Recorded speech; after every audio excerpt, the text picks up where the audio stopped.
Hello, everyone, and a warm welcome.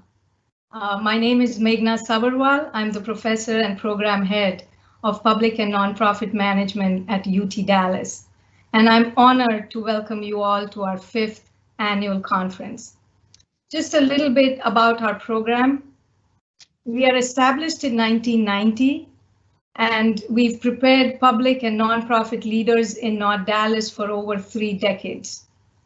Today, we offer bachelor's, master's, and doctoral degrees, as well as 4 graduate certificates in public and nonprofit management. Our faculty and students are actively involved in research and community service, as evidenced by our numerous national awards, grants, and publications. The US World and News Report ranks our program in public affairs as #1 in North Texas and number 58 nationally. We are thrilled to have you all today with us, and we look forward to a fantastic panel. Social equity and economic justice, as you all know, are not new concepts. Equity is in fact one of the pillars of public administration. However, over the past year, a conversation about these values has entered a broader public discourse. In the spirit of this wider social attention to issues of social and economic equity, our conference brings together academics and community leaders to reflect jointly the successes and challenges on our shared path of promoting social and economic equity in our society. I just want to tell you that this conference would not have been possible without the generous support of Kathy and Chris Packard. If you would like to make a gift to support the program, please go to giving.utdallas.edu/PNM and make your gift. Now to tell you more about UT Dallas's commitment to equity, diversity, and inclusiveness, I would like to invite the president of UT Dallas, Dr. Richard Benson. Dr. Benson. Well, thank you, Professor Savarwal. I join in welcoming everyone to this annual conference presented by the Public and Nonprofit Management Program in the School of Economic, Political, and Policy Sciences at the University of Texas at Dallas. I'm deeply aware of the value of nonprofit and public sectors to improving all areas of our lives. Much of this appreciation comes from my own daughter, an analyst for the National Center for Missing and Exploited Children. And to say that I admired my daughter and her colleagues is a great understatement. The keynote presentation today promises to explore the complicated intersection in which we all find ourselves, addressing not only a global pandemic, but also a social and economic equity. I am very proud of the work that we have undertaken at UT Dallas on both fronts to keep our community safe in the worst health crisis of the last 100 years and to deepen our commitment to diversity, equity, and inclusion. We know that our work is not done, but I'm confident that we are finding our way. Here are some examples of our progress.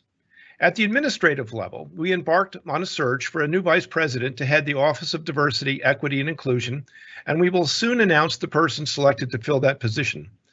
I want to thank Dr. George Fair for the excellent job he has done in leading the Office of Diversity and Community Engagement, which in turn has fostered such successful programs as the Multicultural Center and the Gallerstein Gender Center. We are looking at curriculum for programming that is diverse and inclusive. A minor in African and African American diaspora studies is being developed. We are developing education modules for students, staff, and faculty that will promote our ideals on campus. Our commitment will be reflected in our updated strategic plan with the addition of new initiatives that will foster diversity, equity, and inclusion. I invite you to stay connected with us at UT Dallas and be a part of our efforts. Turning attention to today's conference, we are fortunate to have assembled an outstanding panel that is filled with people who know how to work with others to find solutions to today's toughest challenges. Although they will be more fully introduced later in the program, I would like to recognize the panelists. We have State Representative Victoria Niave, a very fine UT Dallas graduate, Byron Saunders, Sean Brown, and Peter Brodsky. So thank you all. We are grateful for your participation in this important conversation. As UT Dallas emerges from the constraints of the past year, I would like to take a moment to reflect on our progress in the 51 years since we joined the UT system. We are at Carnegie R1 University, a very high research activity, one of only 131 universities in this top tier. We have the great fortune of being located in the heart of the DFW Metroplex, one of the most dynamic areas in the country. We have partnerships with numerous companies and research centers that are leading to advances in any number of areas. It happens that biomedical engineering and science is currently the fastest growing part of our current research portfolio. And we are exceptionally strong in our entrepreneurship programs. Prior to the pandemic, we were the second fastest growing public doctoral degree granting university in the United States. Our students really like being a part of a globally diverse student body. According to U.S. News and World Report, we are among the top 30 in the country for ethnic diversity. Also, according to U.S. News, we stand as the third highest ranked public university in Texas, and we are on everybody's Best Buy lists. It is nothing short of amazing that UT Dallas has advanced so fast and so far from our beginnings as the Graduate Research Center of the Southwest in the mid-1960s. Among the many bright spots in our history are offerings by the School of Economic, Political, and Policy Sciences, including the Public and Nonprofit Management Program. As you heard, like the university itself, the Public and Nonprofit Management Program is the third highest ranked program in the state of Texas. So to my accomplished EPS colleagues, thank you for excelling in your scholarship, and thank you for organizing today's conference. It promises to be most interesting. And now it is my pleasure to ask Provost Musselman, Inga Musselman, to say a few words. Inga?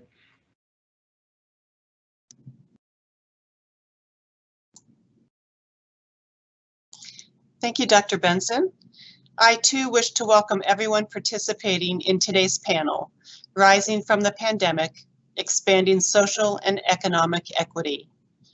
As Dr. Benson mentioned, the events of this past year have spotlighted the work that we all must do to accomplish a just society. And where better for this work to take shape than in our college classrooms. During the past year, UT Dallas faculty have given careful thought and have taken swift action to develop curricula to promote a greater understanding of diversity, equity, and inclusion. Their initial work has resulted this spring in the approval of a new academic minor in African American and African Diaspora Studies that will be available to UT Dallas students this fall. A second new minor in Ethnic Studies is making its way through the academic governance process. In another dimension, the Public and Nonprofit program in the School of Economic, Political, and Policy Sciences attracts students who want to make a positive contribution to our society. I believe they will make an outsized impact in our communities and by extension in our world. So thank you, current students and alumni, for the invaluable work that you have and will continue to accomplish. And to today's panelists, thank you for engaging with us on this important topic. It is my pleasure to ask Dr. Calvin Jamison to say a few words and also to moderate the keynote panel. Dr. Jamison serves as Vice President for Facilities and Economic Development at the University of Texas at Dallas. His office is responsible for overseeing facilities management, economic development, construction, real estate, and auxiliary services. In a time of tremendous growth for the university, Dr. Jamison is leading more than $2 billion in development projects, including a recently added mixed-use development called Northside, also known as Comet Town. Under Dr. Jamison's leadership, UT Dallas has received more than 35 awards for building designs, LEED certification, and sustainability. Dr. Jamison? Thank you, Dr. Musselman, and thank you all for joining this session. The first thing I will say is that we're now looking at this, the fact that we're doing this virtually is the first rise from the pandemic that we're seeing. And I'm excited to introduce this esteemed group of panelists we have before us. And we do have a great session to share with you. Our first panelist, as Dr. Benson mentioned earlier, is State Representative Victoria Naave, who is a UT Dallas graduate and also received her JD degree from Texas Southern University. Our next panelist will be a Sean Brown, Ms. Sean Brown, who is the board chair of the Texas Women's Foundation and vice president and deputy general counsel of Kimberly-Clark Corporation. She's also an SMU graduate, both undergraduate and JD. Welcome, Ms. Brown. Our next panelist then would be Mr. Byron Saunders. He's president and CEO of Big Thought, a graduate of the University of Tulsa. Welcome, Mr. Saunders. And our final panelist is Mr. Peter Brodsky. He is the board chair of the Metro Dallas Homeless Alliance and the owner of the Reimagined Redbird Development. Welcome, Mr. Brodsky. He's a Yale University graduate, and as a daughter who finished there, I understand how New Haven is. Nice this time of year, but wintertime you can keep. Having said that, let's get started with our panel discussions. And let me just say, I'm going to start out with some questions, and you're going to see some dialogue happening along the way to look at this tough issue of how we deal with diversity, equity, and inclusion in expanding social and economic equity. The first question I'll have, and I'll direct this to our state representative. Can you please talk about some of the inequities that you have witnessed in your organization or the communities you serve as a result of the COVID pandemic? And can you hear me? We can hear you, yes. And okay, she's on perfect. the floor, so that's... Yes, thank y'all so much. I'm so honored to join y'all today. I'm a proud graduate of UT Dallas, go Comets, and we're right now in the middle or towards the end of a legislative session on the floor of the Texas House of Representatives. There's currently a point of order being argued right now, so we have a little bit of downtime, but really what we saw during the pandemic was a disproportionate impact on our communities of color. Also, in addition, on women, there was a significant rise in domestic violence that we saw when families were trapped in their homes and unable to leave their abusers during the pandemic. So we've tried to address this issue in several ways through legislation and other issues. And I apologize, I'm going to mute myself and allow the other members to talk because it sounds like we're getting into debate again, but I'm honored to be here and participate. Good. Thank you so much for joining us. We really appreciate it. With that in mind, I'm going to extend that same question to Mr. Byron Saunders of Big Thought, who actually part of his effort is to provide an outreach initiative around this topic. Mr. Saunders. Yes, sir. And frame for me again how best to answer it from my angle, if you could. Okay, from your angle.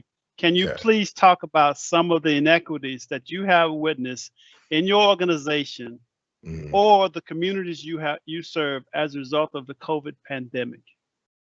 So the inequities that we've seen from the seat of Big Thought, our work is actually with youth around the Dallas area, the North Texas area. And typically it's working with young people who are, we're working with them in settings that are outside of school. So it could be after school, it could be summer, things of that nature. What we've seen is that with our work, it's hard to connect. It's hard to find our families, people that we've worked with for years and years and years. And that's because of a lot of different reasons. I think the pandemic just exposed just how little of a safety net there is for so many people in our city. Whether it was being disconnected because of the digital divide that I think we've been talking about for years, but I think really manifested itself when everybody had to go virtual, and we recognize that, digital connection is not really a luxury. It's actually a necessity. We have to, you couldn't figure out where food sources were if you were out of employment and needed things, if you did not have the internet. You couldn't figure out how to vote. Our census that we just did, you didn't know how to, it was hard for you to be counted, right? Like those are one of those things. And we certainly saw that with our young people. The other thing that we saw was the buffers that we all experienced the pandemic, but we all didn't experience the pandemic equally. And the buffers that some of our families had, if one parent were to lose a job, for instance, you had a second source of income in some parts of town, more likely. But with our young people, either we had more instances of both parents being out of work, or if one parent was out of work or caregiver was out of work, you were standing on the precipice of disaster and eviction. So the inequities that we have known existed for quite some time were essentially just amplified. It was an exponential effect, and there's countless ways that continues to show up. Oh, great comment. I appreciate that. And I'll give you an example of a scenario where a colleague gave me a call from college and said, I need to tell you this. I'm still alive, but my wife's mother, uncle, and grandmother all had COVID, and they died within a week. So the impact on that family was tremendous at that time. But having said that, transitioning to the next question, this is from Ms. Brown. What are some ways your organization is addressing inequity during is addressing inequity during this pandemic? Sure, thank you, and thanks for the question and the opportunity to speak. And so, as you mentioned, I'm board chair for the Texas Women's Foundation, and just sort of framing the response to the question, kind of looping in the impact.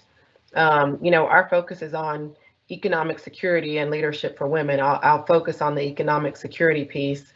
And so as you think through the pandemic, interestingly, Byron mentioned childcare and after school care, and talked about our workforce. As you think about working mom, and the fact that the pandemic threw people who had to both care for their children and also keep their jobs afloat in order to continue to survive, that became a struggle. And so childcare was hugely impacted, as well as childcare givers, particularly when childcare was taking place inside the home. And in our entire economy, the other piece is that, we've probably heard the word about the she session. So many women have left the workplace, really due to pressures that we already knew existed, but were magnified and amplified. And so one of the things that we have done as part of those solutions is to create a resilience fund, which we actually created in April of 2020, which about weeks after the stay-at-home orders were implemented here in Texas. To date, we have invested $2.47 million to meeting the needs of our community's most vulnerable women and families. And in fact, we grant every month. We also contacted organizations for whom we had previously granted funds in the 2020 and 2019 year sort of carryover, because they may have been programmatically granted, but as we all know, programs were not happening once we were in lockdown mode. And so we gave every one of our grantees the opportunity to convert those program dollars to operational, or to use them in whatever way they seemed needed to be fit. And I think that was helpful. An extension to your question is that then we got overlaid by Winter Storm Uri. And so just when we produce an economic issues report of the status of women in Texas.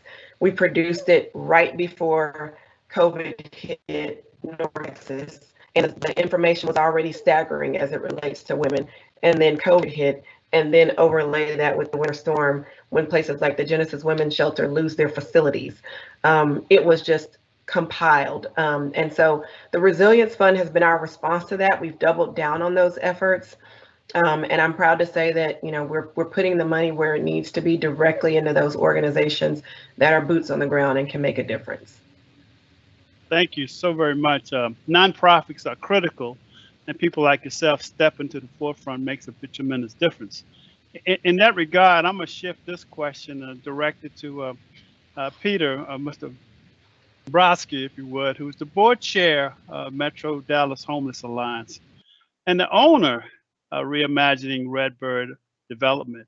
and we appreciate everything you've done. But just thinking about this and looking at the homeless area, thinking ahead, have you identified a team of people in either in your organization who will apply diversity, equity, inclusion lens to respond to some of the recovery efforts that we've seen, either in the board itself, and then others if you wanted to chime in as well. But I'll pose this question to you at this time, Mr. Brodsky.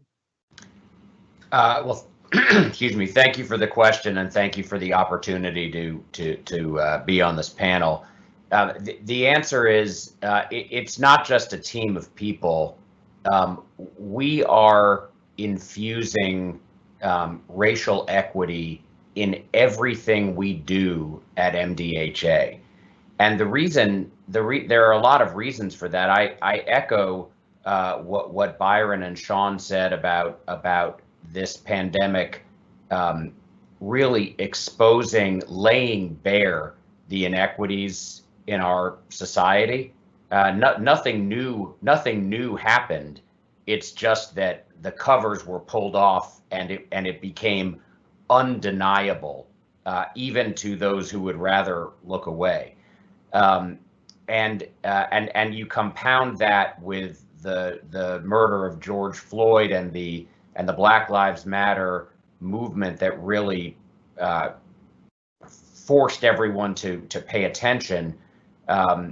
It has caused us as an organization to really look at the role of racial inequity in homelessness. So specifically, if you look at the homeless population in the city of Dallas, it's about 67% African American, right? I mean, that is wildly disproportionate to the population, and it's even wildly disproportionate to the poverty rate. And so there are things happening in our society that are causing more African Americans to become homeless. We need to look at that, and we are also looking at what is happening that causes African Americans to stay homeless for longer. What are the special impediments obstacles placed in their way? And even when you normalize for things like having a felony record, even when you normalize for that, it still takes African Americans. An African American with a felony record, it still will on average be homeless for longer than a white person with a felony record.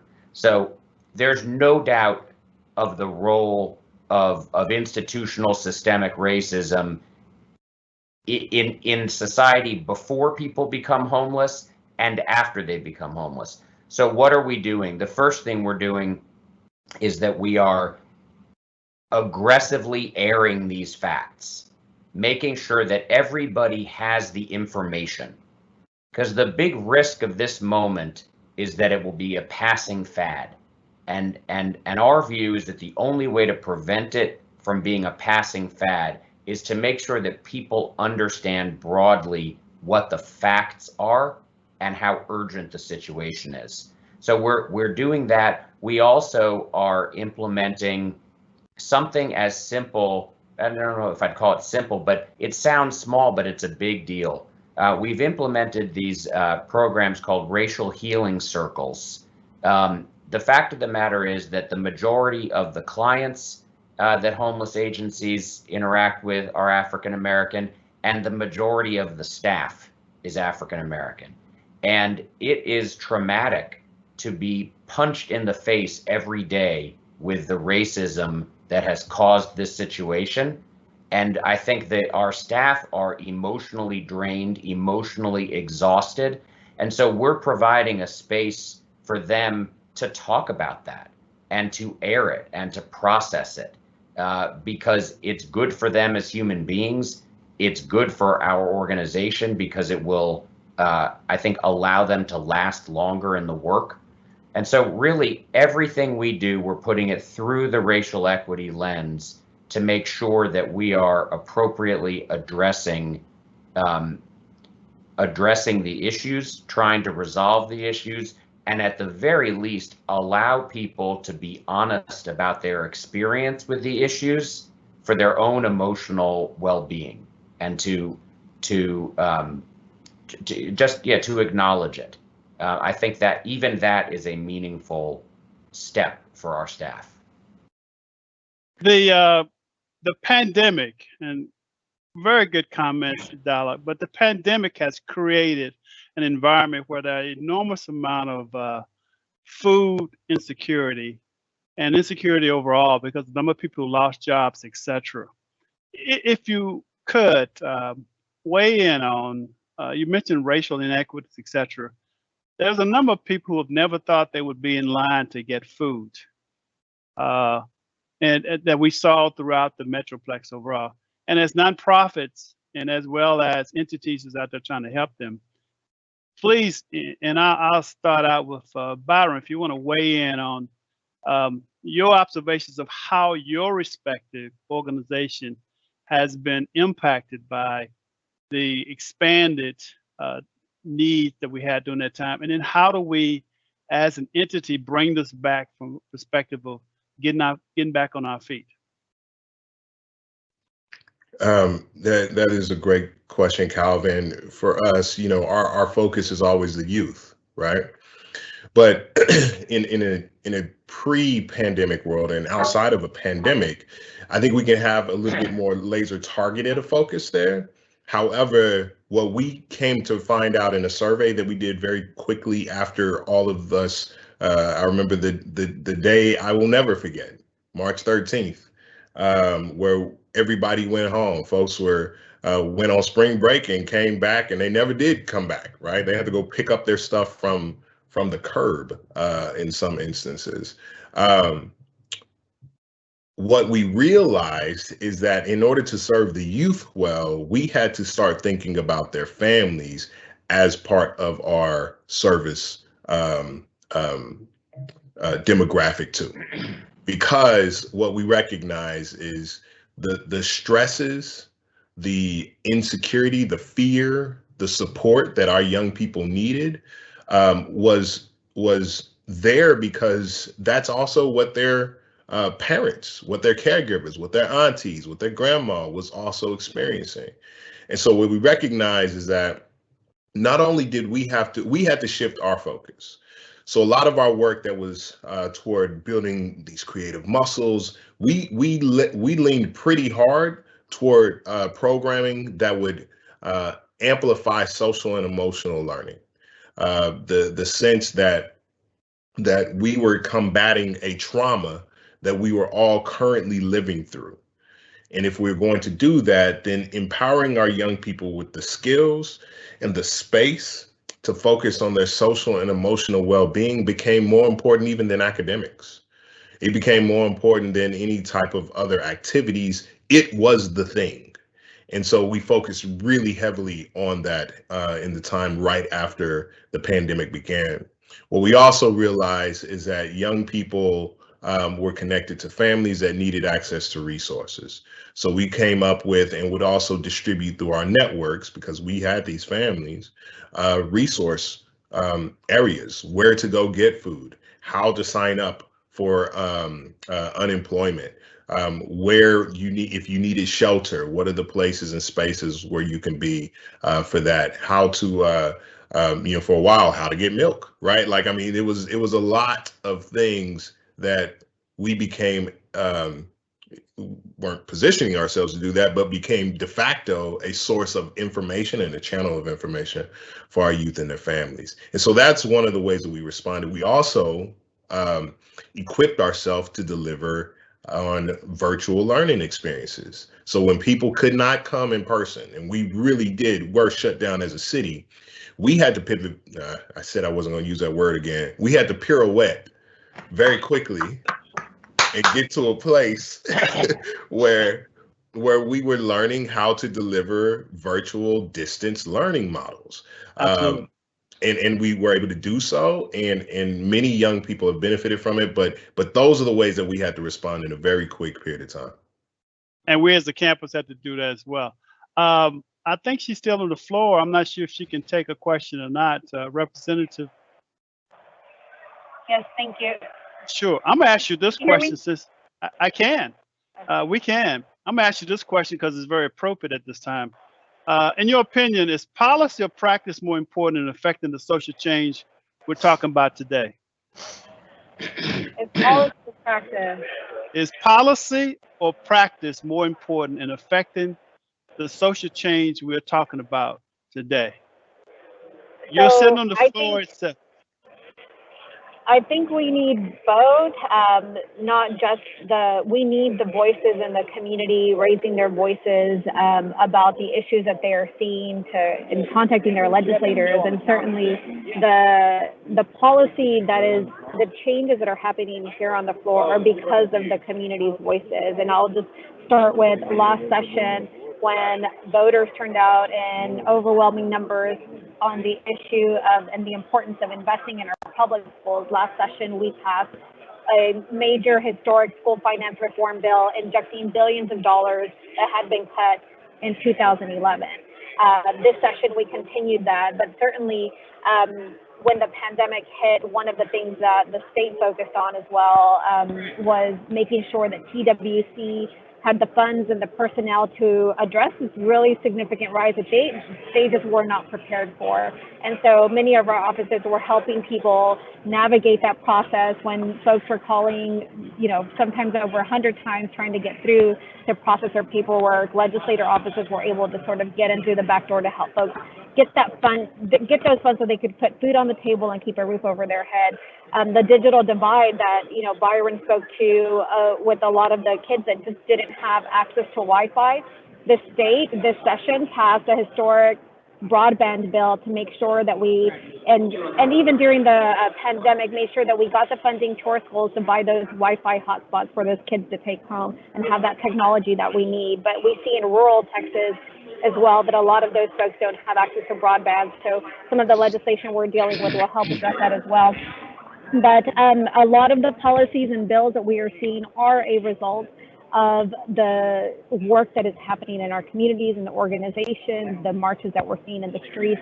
All of that is now impacting the laws that we are advocating for and against today. Thank you so very much. May I weigh in on that? Peter, please. Of course, the answer is both policy and practice, but I think there's something even more important than either of those, and that is true understanding and belief. Because we can have all the policies in the world, and we can stipulate out all the practices in the world, but if people don't believe that that there is a racial equity problem, if people don't believe that all human beings have an equal right to dignity, to respect, to comfort, then the policies are at grave risk of becoming box checking exercises and or being reversed.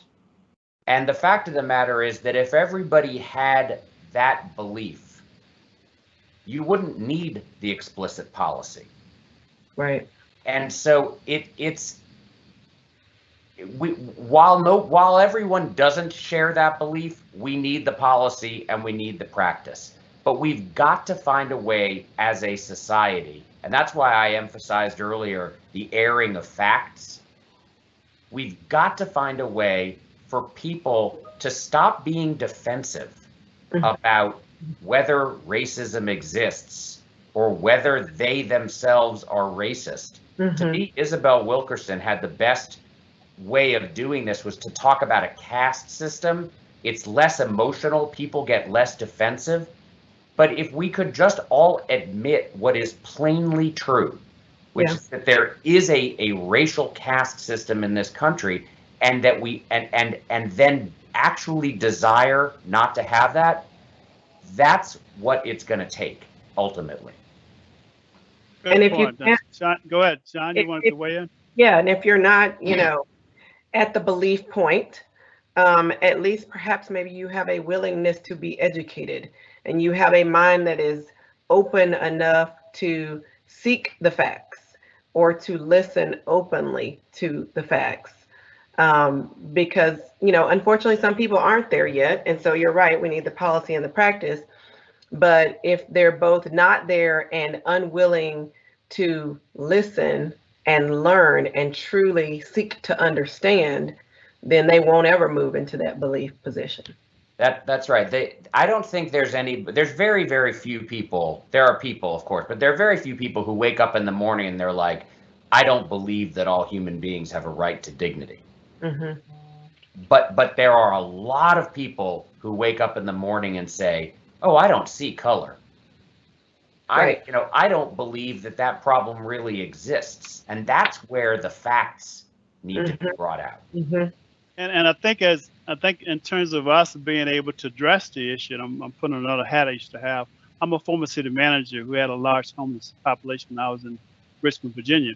We did address the issue, but to do it, you have to go to where they are to understand why they're there. And so that has a lot to do with us being able to communicate and articulate and then seek first to understand their perspective. And that takes a real passion from people to open up to think about that in terms of things they do. With that in mind, I'm going to shift to this question that hopefully you guys want to chime in as well. And what are some of the toughest challenges in addressing social and economic inequities? And then what toughest challenges in addressing social and economic inequities? And Sean, I'll start with you first. Wow. I think I might start with access being the first. I mean, there's not always the opportunity in order to get information or at least get to the right folks. And there's lots of obstacles that stand in the way. There's geographic barriers, there's educational barriers. And so that would probably be my first answer. I think another obstacle is that we kind of have to get out of our own heads and out of our own way and listen to the people who are truly impacted. So to Peter's point about, just a fact airing, I think about folks who have a good heart and come from a great place, and they are very eager to dive in to help with issues. And they themselves come up with the solution, and then they determine what the best response is, and they just do it, as opposed to actually listening to the folks who are in a particular situation and taking their input. Because a lot of times we seek to solve problems that really aren't the problem, and then we feel really good about it. And again, we take the focus off of the people who we're seeking to hopefully positively impact, and it's about what a great job we did. An example of that that I like to use is the NFL. When they sat around the table and for some reason decided that it would be great to sing the Black National Anthem or the Black Negro Anthem, Lift Every Voice and Sing, before the football games, which was nice, but I'm not really aware of any person of color or Black person that asked them to do that. And that was not really a response to what CAP was actually talking about. It just was a good idea that made the group feel good, and they really weren't solving the problem. So you got to educate yourself, you got to get the people at the table who are actually impacted, and then you got to move yourself out of the way and actually attack the problem head on. Very good points. Good points. Go ahead, I wanted to, I had a thought about this one too. I'm doubling down on everything Sean just said. And also connecting it back to an earlier point that Peter brought up too. When we talk about it's the will, Calvin. It's the will to actually want to change.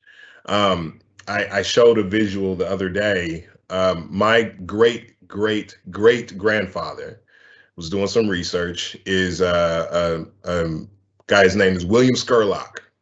Fought in the Texas Revolution. And as a veteran, got lots of acres of land. Ended up over the course of his life owning about 4,000 acres of land. San Augustine, where East Texas, where my family's from, that's like it's like 3,000 something acres. So he had more acreage than the actual city or town that he was living in. I only said 3 greats, by the way. His his housemaid is my great-great-great-grandmother, Easter Sneed. One side of that family got all of that stuff. My side of that family saw none of it. So when we talk about economic equity, when we talk about real opportunity, when we're talking about how do we help the Black community catch up, you cannot have that conversation divested from our history. It's not about owning and you literally transporting yourself back to 18 whatever and being a slave. That's not what it's all about. But it's about looking at our demographics today and recognizing the domino effect that brings us to today. Yes, just because in 1960s we had the Voting Rights Act and the Civil Rights Act does not mean that all of a sudden, flip the switch, everything's equal. Because we have to take into account, one, common sense, and two, strategy. And if we understand that there is a head start that an entire demographic doesn't have, and leads us to our present day scenario, then you recognize that policy cannot also be race neutral. We are going to have to create policy and implement strategies that take race into effect. You can't act like our colorblind policy is going to get us out of something that certainly wasn't colorblind to bring us here. And the last point I'll bring up that is about the systemic nature of the problem is this.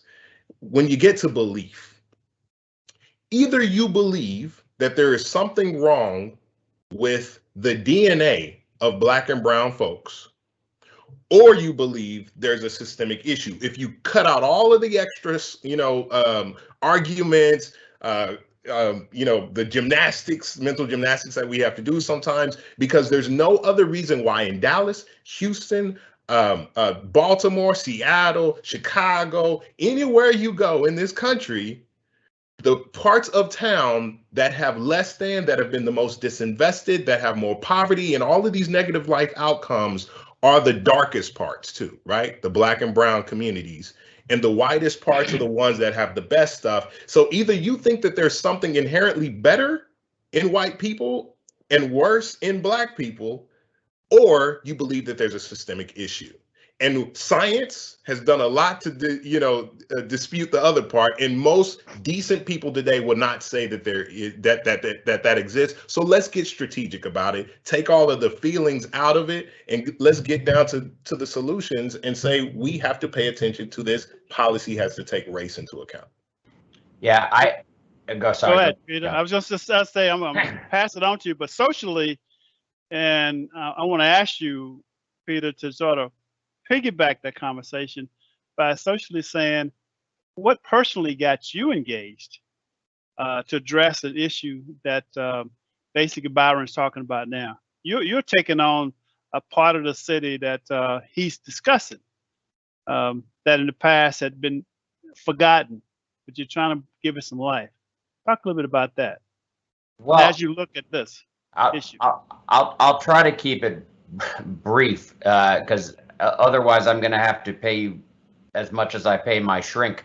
But I'll say a couple things. The first is I was born on third base, right? Upper middle class family, New York City, both parents college educated. Father was a lawyer. We didn't worry about food.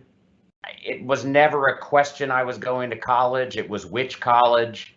And I don't know what it was about my upbringing, but I won't say I had this awareness when I was a kid, but as I grew into young adulthood, I was very, very aware of the amount of luck involved in my life. I definitely feel like I took advantage of those opportunities, and there's plenty of people that were born in my circumstances that haven't been as whatever successful means. But the fact is those opportunities were there for me, and I feel very grateful about that. And so there is a part of me that is really driven to make sure that other people have those same opportunities. Now, specifically with regard to Redbird, that came about from a very simple observation, which is I'd lived in Dallas for 15 years and all I'd ever been told about Southern Dallas was don't go there, it's scary, it's dangerous, you're going to be murdered, there are gangs, and I never went. And when I started spending time there, I was like, I don't, doesn't seem so bad. I mean, look, I understand there are some very, very, very poor parts of the of Southern Dallas. There are of North Dallas too, but many more in Southern Dallas. But there's also broad swaths of middle-class people who live there, and they want the same amenities that are available in other parts of the city. And so that's what it started with. Is it's just a matter of viewing that the people who live in that part of town deserve the same dignified, high quality experiences as everybody else. Since I've gotten involved, I would say I have gotten, I mean, I'll never really experience it, obviously, but I've been pretty enmeshed in the community, and I have had a chance to have a pretty front row seat to the way racism pervades every aspect of life. And what I've fundamentally realized is that there is a disregard, mostly unconscious, a disregard for the humanity and dignity of Black people in this country. People don't, like, I'll give you a perfect example of how it manifests. I'll say, I'm trying to get a grocery store to come to this development. My interlocutor will say, oh, fabulous. I think an Aldi would be amazing.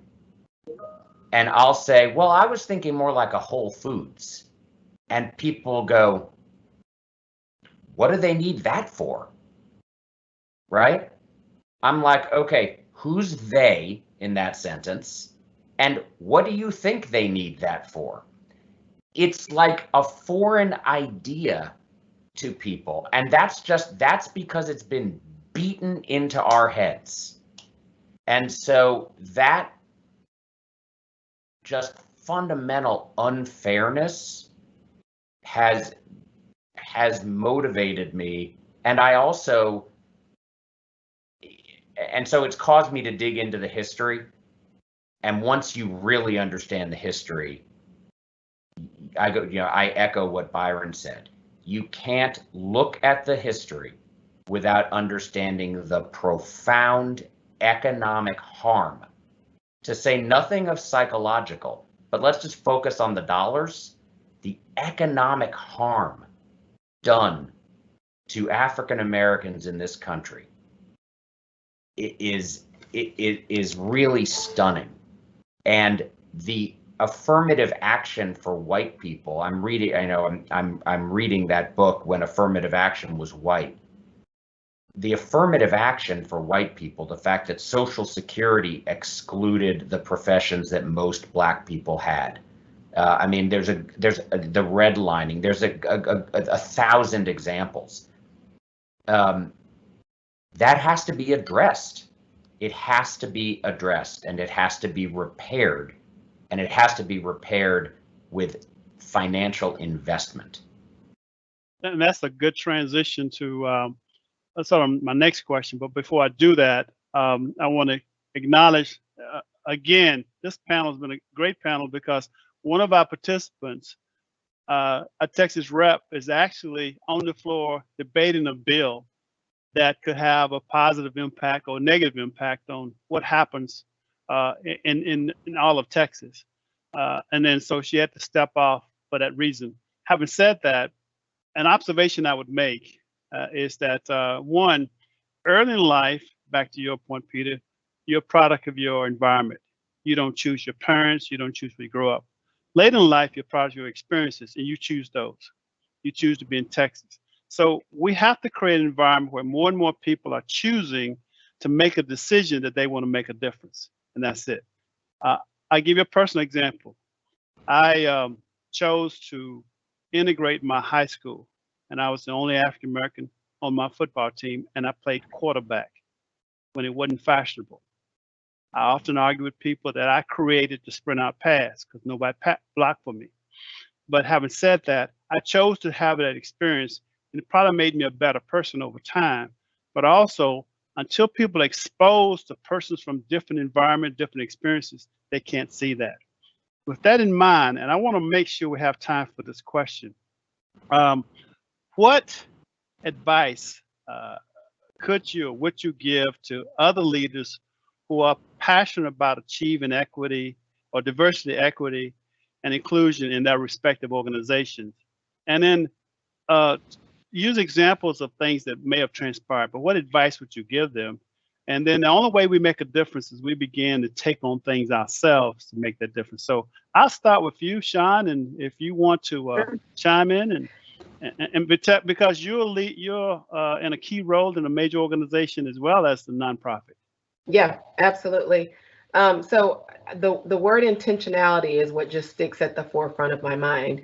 And so we've talked about educating yourself, putting yourself in the place, but then you have to be intentional. And I think what happens is the uncomfortability of the topic, the fact that this may be a conversation that you probably have had in groups of people who have similar life experiences as you, similar educational background as you, similar economic status as you, similar race, similar ethnicity, similar gender. And that's really comfortable. And if you get a whole bunch of Black women in a room, we will break down all the issues related to Black women from when we were girls to when we are women in the C-suite. But if you put us as the only person in the room with people who don't look like us and don't have that experience, that becomes a little bit more uncomfortable. And so we have to be intentional about sharing those stories. And I don't mean to and Byron I know his program a lot is focused on trauma informed, and there is some trauma in sort of dealing with your own stuff before you decide to bring that forward. So if you are ready, and you have the position to be vulnerable and authentic in your position, and you are a person who has things to bring to the table, that will be my first thing. And you have to intentionally place that, because there are so many people who see you as not like those people, the they that Peter was talking about. So, the they who need the Aldi, the they who lost their job, the they who don't go skiing or on spring break or whatever, because to them, you're just like them to a point. And so I think we have to break down those barriers to actually tell our stories and be intentional about it. The second piece is that there has to be some psychological safety to do that. And then people have to be willing to share themselves and really understand and think through those practices. That comes with routinely just introspectively looking and saying, what were our practices? How do we create our board of directors? Do we just go to the same 5 people and say, tell me your friends? That's a concentric circle. You're never going to get diversity, equity, or inclusion if you're going to the same well, because you're getting the same types of people. Assess your own personal just roster of friends. Who do you spend Friday nights with? Who do you call when it's time to go to Sunday brunch? Who do your kids see you around? When you take stock of your own personal life and you don't actually exemplify that diversity, how do you ever get to a point where you do that in an organization? It's a lived experience that is very personal. And then the last thing I'll say is to ask the stupid question. That requires that psychological safety. But until we, and there are no stupid questions, so I use that word in jest, but until we have the freedom and the opportunity to say, hey, I don't really understand this, and we have to be in relationship for that to not be offensive. So you have to have done the work of your Friday night crew and your Saturday night crew. But if we're in relationship and you're asking me a question that perhaps you have no education, you're not exposed, it's a more genuine conversation, and we're actually able to reach some resolution and progress, as opposed to you just talking about people that are just like you, who don't have the answers, but everybody just wants to sound like they want to do a good job for it. So those, I have many thoughts on that, but I'll stop to let everybody else chime in. Sure, fine. Peter, I'm gonna go to you next, and then Byron. And we have about 3 minutes left. I want to make sure. I'm gonna use 30 seconds of it and hand it over to Byron. It's really an echo of what I said before, that if you're going to have a DE&I program, if you want there truly to be DE&I, then you have to be D, E, and I. You have to have diversity, you have to actually be equitable, and you have to actually be inclusive. And there are so many DE&I programs right now, some of which are in organizations I'm involved with, and they are so surface, and it's a box checking. So, but if you really seek to learn, and you go at it with a growth mentality to learn what are the mistakes we've made, and find out from the people who've been really victimized by those mistakes, what will it take for it to be better, and really everyone truly have a seat around the table. It has to be something that you truly believe is a problem that needs to be addressed. Byron? If you find yourself as an organization not fundamentally changing in some pretty uncomfortable ways, then you're not doing it right. I'll just say that out loud. People get excited to say, okay, guys, we're starting this. That feeling actually should evaporate fairly quickly, because it's going to hurt. You have done something wrong. Whoever you are, whatever person is listening to this, understand you personally in your seat, in your role, have probably done something wrong that needs to change. This is a Black male CEO who's cisgendered, a Christian from the South, all of that, right? I know that I have caused harm in instances, and I personally am having to change things even from my seat, as much as I'm talking about this right here, right now, today.